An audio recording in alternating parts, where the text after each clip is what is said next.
That is the sound of nothing. Nothing. And it's a beautiful sound. It gives me great peace to be out here, and it gives me a feeling of safety. Today I really wanted to talk about Paris and what's going on in the world.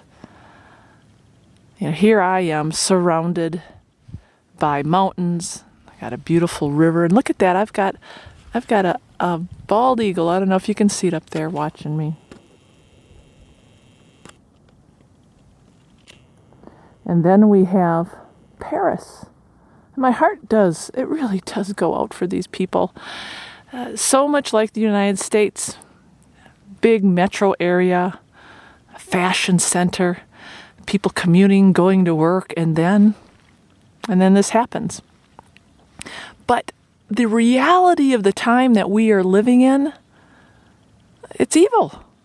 We know this, friends. It is pure evil, what we are seeing and experiencing, and it's not just Paris. This has been going on. You know, Paris is getting a lot of news right now, but there are stories out there that could curl your toes of how people suffer needlessly. People are losing their lives. People are being tortured, beheaded, enslaved. This is not a good place that we are living in anymore.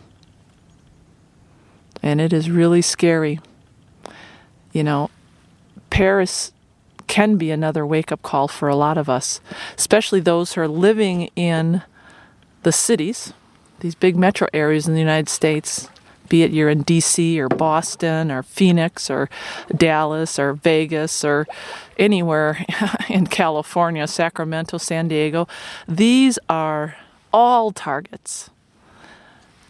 That's the reality. And you talk about soft targets. We are just sitting ducks.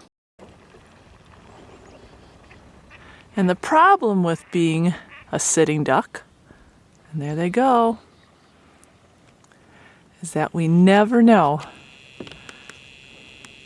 when we are going to be targeted. We just don't know. So it's almost as if you have to live your life with eyes in back of your head.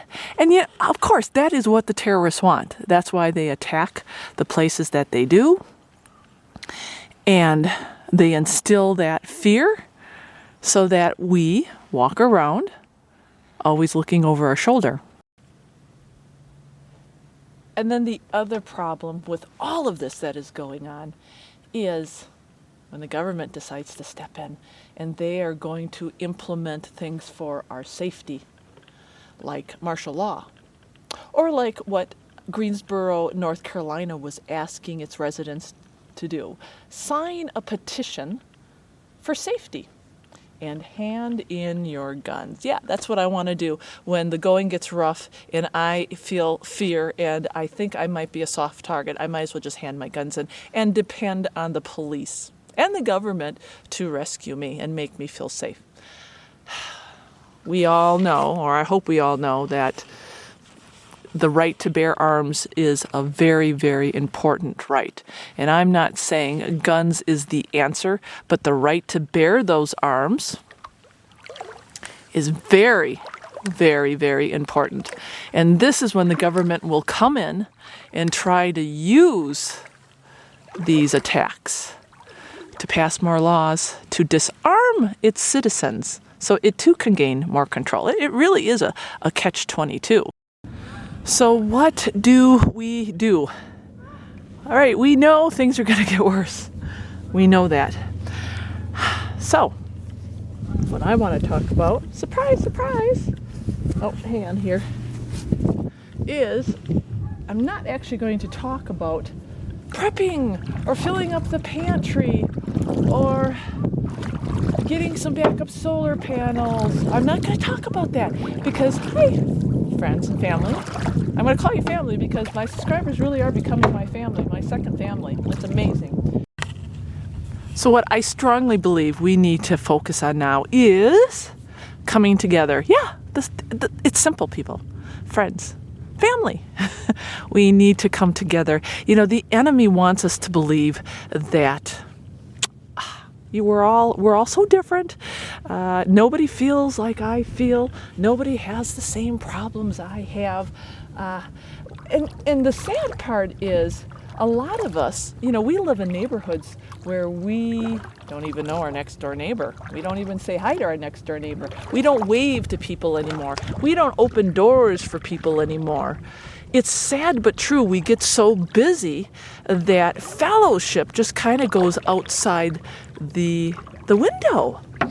And and what that does is it separates us even more. The most inspiring thing about my channel is the comments. And I love the comments because it makes me feel not so alone. Friends, it is unbelievable how much the same we all are, how we all have really the same concerns over all of the stuff that's going on in the world today. Even when this Paris thing happened, I had some people Facebook me, and they're worried. They're worried about where they live, and they're worried about not being prepared enough. They're worried about getting out of where they live right now and moving. So you're not alone with those thoughts. A lot of people are feeling this right now. But the best thing you can do is, because we can't all just move. We just can't all pick up and move. We get that. We have lives, we have families, we have jobs. That's where the coming together, it becomes really, really important. There is strength in numbers, and especially in numbers where there are like-minded people, because we are living in times where the like-minded people need to start rallying together. The people who are on the same page need to strengthen those bonds and reach out. And I don't care if it's reaching out through YouTube. I don't care if it's reaching out through Facebook.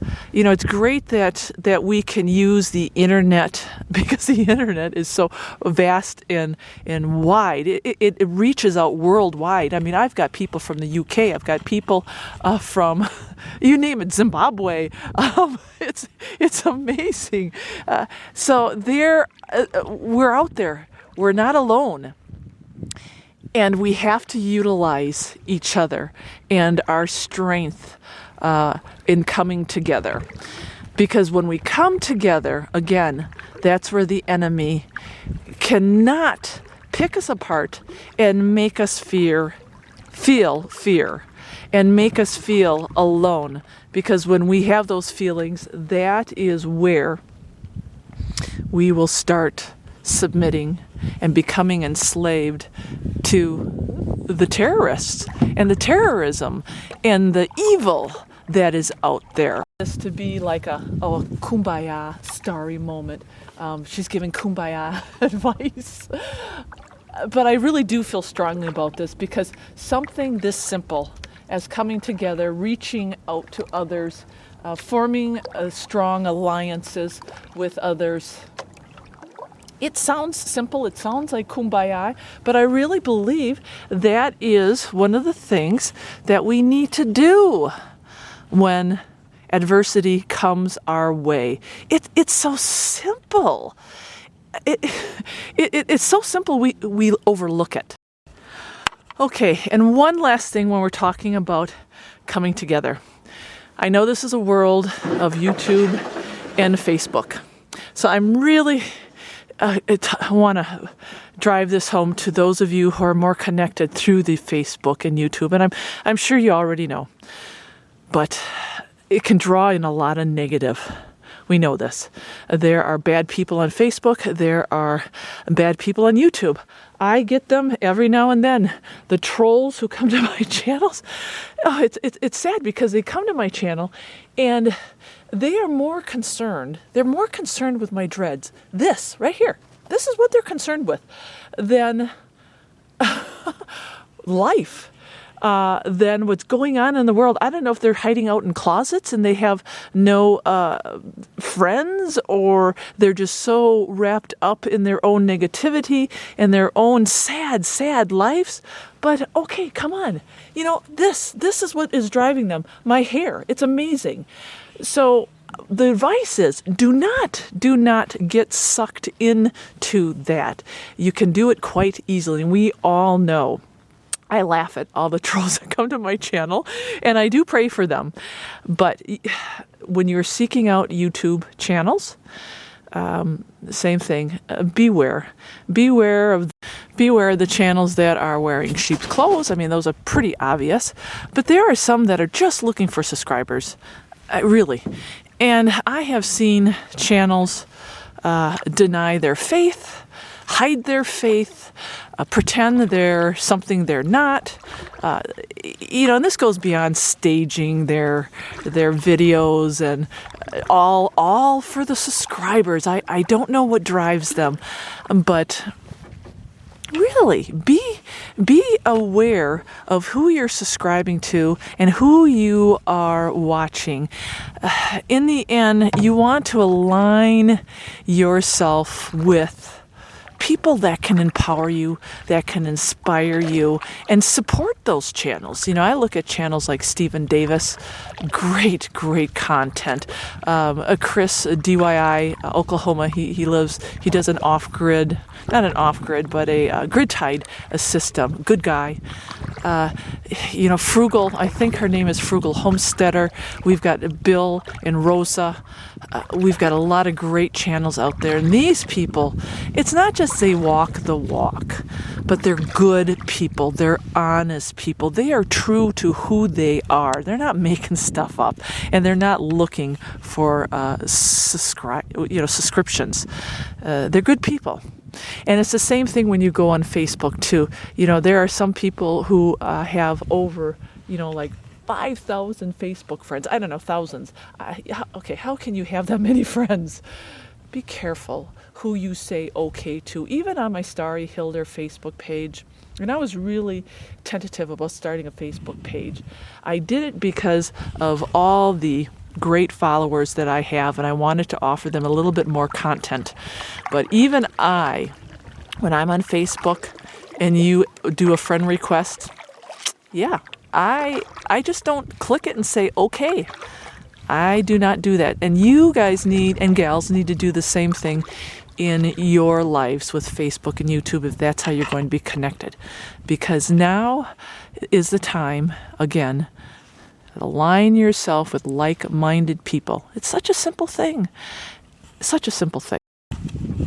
All right, one final view, people and friends. And again, thank you. And God bless all of you who come to my channel. I really do feel that it has become a family. I feel like I'm among friends. I really do. And I say that from the heart.